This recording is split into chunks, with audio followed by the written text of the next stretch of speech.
Hello friends, welcome to the new episode of my channel. আমি অরিত্র। এখন এই ভিডিওর মধ্যে আমরা কথা বলবো যে সাইয়ারা বলে ছবিটাকে নিয়ে। তো সাইয়ারা ছবিটা কিন্তু অরিজিনাল ছবি নয়, এটা আবার একটা আনঅফিসিয়াল রিমেক বানিয়েছে মোহিত সুরি। ইয়েস, আমি প্রুফ ছাড়া কথা বলছি না। তো আমি ছবিটা দেখলাম, আমার ছবিটা ডিসেন্ট একটা ছবি মনে হয়েছে। ছবিটা প্রাইমারিলি টিনেজার্স 16 থেকে 20, 21, 22 এইরকম একটা এজ ব্র্যাকেটকে টার্গেট করেই বানানো হয়েছে। ছবির গান খুব ভালো, ভেরি ওয়েল শট, পারফরমেন্সেসও ডেবিউটন্টদের খুবই ভালো রয়েছে, প্রমিসিং তারা। তো সেই সব ভালোই রয়েছে, আমার ছবিটা ডিসেন্ট লেগেছে যেটা বললাম। বাট ছবিটা কিন্তু অরিজিনাল ছবি নয়। মোহিত সুরির চিরকাল এই আনঅফিসিয়াল রিমেক ভাট ক্যাম্পে ছিল, এবং তার প্রথম ছবি জাহের ডেনজেল ওয়াশিংটনের একটা ছবি রিমেক ছিল। তার পরবর্তীতে আওয়ার আপন বিটার সুইট লাইফের রিমেক ছিল। আমাদের এক ভিলেন বলে যে ছবিটা এসেছিল, সেই সময় 100 কোটি টাকা ব্যবসা করেছিল, কিন্তু সেই ছবিটাও কিন্তু আনঅফিসিয়াল রিমেক ছিল আমাদের আই স দ্য ডেভিলের। এবং সেটা কিন্তু তার আগে কিন্তু মেকার্সরা জানায়নি। মানে অনেক ছবি, চেজার যেটা মানে রিমেক করেছিল, কোরিয়ান ফিল্ম চেজার, সেটা রিমেক করে দিয়েছিল মার্ডার 2 বলে, সেটাও রাইটস কিনে করেনি। তো আনঅফিসিয়াল রিমেক কিন্তু মোহিত সুরি প্রচুর করেছে। আর মোহিত সুরি কিন্তু ছবি ভালো বানায়, ঠিক আছে, যখন রিমেক করে কিন্তু ছবিটা এক্সিকিউট করতে পারে ভালো। এবং যেখান থেকে সোর্সটা নেয় সেখান থেকে কিছু টুইকিংস করে দেয়। যেরকম আপনারা যদি চেজার দেখেন, it's an out thriller action film আর কি। কিন্তু মার্ডার 2-তে ও কিছু এলিমেন্টস নিয়ে, সেটা লাভ স্টোরি অ্যাঙ্গেল নিয়ে সে আমাদের জ্যাকলিন ফার্নান্ডেস এবং আমাদের ইমরান হাশমির মধ্যে, তারপরে ভিলেনটাকে একটু চেঞ্জ করে দিয়েছে। তো সেই জিনিসপত্রগুলো টুইকিংস গুলো করে থাকে। বাট আনঅফিসিয়াল রিমেক বহু করেছে, আপনারা তার ফিল্মোগ্রাফি তুলে দেখে নিন। তো এবার এই ছবিটাও কিন্তু একটা আনঅফিসিয়াল রিমেক। 2004 সালে একটা কোরিয়ান ফিল্ম আছে আ মোমেন্ট টু রিমেম্বার বলে, সেখান থেকে ছবিটাকে পুরো তোলা হয়েছে। প্রচুর সিনস, ছবি যে মেন গল্পটা সেখান থেকে তোলা হয়েছে। এবং যেহেতু আনঅফিসিয়াল রিমেক, কিছু টুইকিংসও করা হয়েছে। এই যে এটা তো বেসিক্যালি আশিকি 3 এর জন্য লেখা হয়েছিল গল্পটা, তো তাই জন্য এই যে মিউজিকের অ্যাঙ্গেলটা সেটা অ্যাডিশনাল আর কি। এই যে ছেলেটা সিঙ্গার, মেয়েটা লিরিক রাইটার, এই যে অ্যাঙ্গেলটা, এটা অরিজিনাল ছবিটাতে আপনারা পাবেন না। তো আমি আপনাদেরকে চেঞ্জেসগুলো বলেই দিচ্ছি আর কি। তো সেইটা আপনারা অরিজিনাল ছবিটাতে দেখতে পাবেন না। বাট বাকি ছবিটার যে গল্পের যে ফ্লোটা, সেটা 80% আর কি সেম আর কি। ইভেন সিনসও সেম।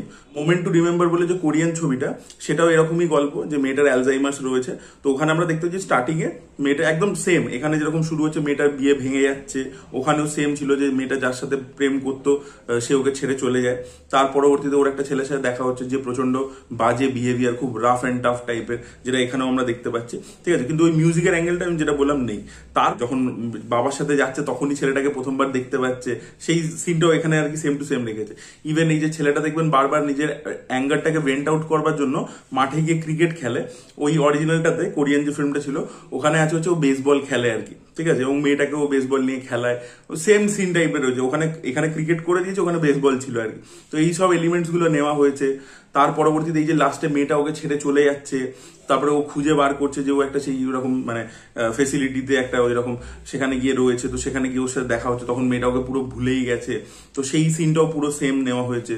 তারপরে এই যে এলিমেন্টটা, যে যে ছেলেটার সাথে ওর আগে বিয়ে হওয়ার কথা ছিল সে আবার ফিরে এসছে, এবং ওর যেহেতু অ্যালজাইমার্স রয়েছে ও বুঝতে পারছে না, মানে পাস্ট প্রেজেন্টের ডিফারেন্সটা করতে পারছে না। এবং ওই যে আগের যে ওর প্রেমিক ছিল তার সাথে ও ইন্টিমেট হতে যাচ্ছে।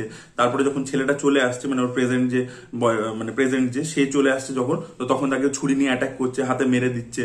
ওই যে পুরো সিনটা আছে ওটা পুরো অরিজিনালটাতে ছিল আর কি, পুরো ওইখান থেকেই নিয়ে নিয়েছে। তো আপনারা যদি কোরিয়ান ছবিটা দেখেন, আপনি পরিষ্কার বুঝতে পেরে যাবেন যে সাইয়ারা, আপনার যদি সাইয়ারা দেখা থাকে এবং তারপর আপনি কোরিয়ান ছবিটা দেখেন, আপনি পুরো বুঝতে পারবেন যে গল্পর এই কি সিনস গুলোকে নিয়ে নিয়েছে, এবং ছবির ওভারআর্চিং যে থিমটা, গল্পটা, সেটা ওখান থেকে নিয়েছে।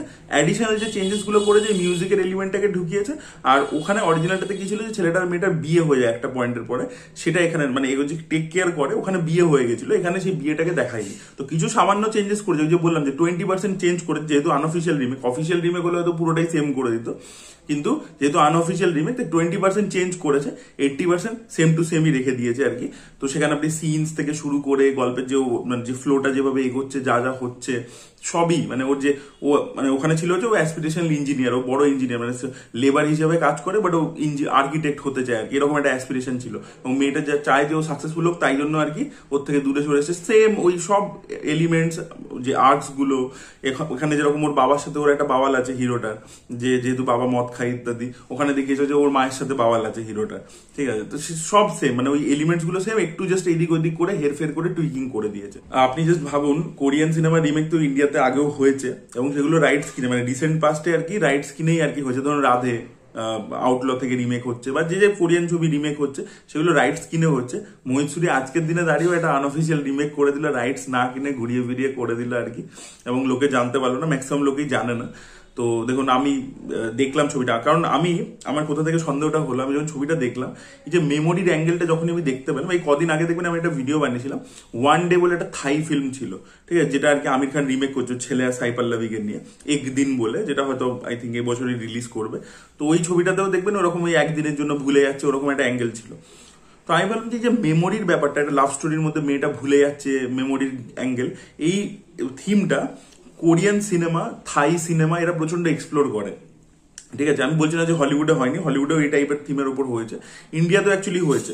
সাউথ ইন্ডিয়াতে দেখবেন এই থিমটা ওরা কোরিয়ান সিনেমা থেকে তুলেছে।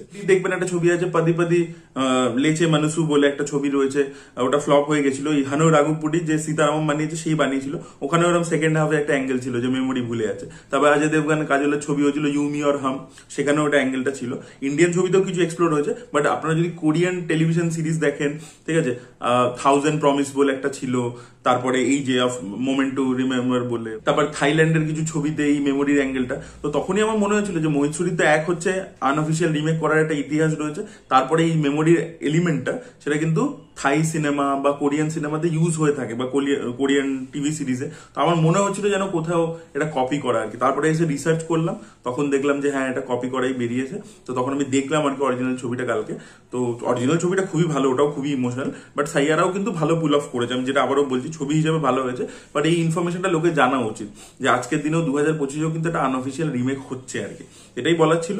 এই থিমের ওপর আগেও কাজ হয়েছে, কিন্তু এই আপনারা যদি এই সাইয়ারা দেখেন এবং ওই মোমেন্ট টু রিমেম্বার দেখেন, দেখবেন দুটো সেমই আর কি। মানে এরকম নয় যে থিমটা খালি সেম বাকি গল্প আলাদা, সেরকমও কিন্তু নয়। মানে সিনস অব দি সেম, গল্পের ফ্লো, ক্যারেক্টারের কনফ্লিক্ট সবই সেম আর কি। তো এটাই বলার ছিল। That was it guys. যদি আপনারা দেখেছেন কোরিয়ান ছবিটা, আপনাদের বক্তব্য অবশ্যই কমেন্টে জানাবেন। Thank you so much, bye by.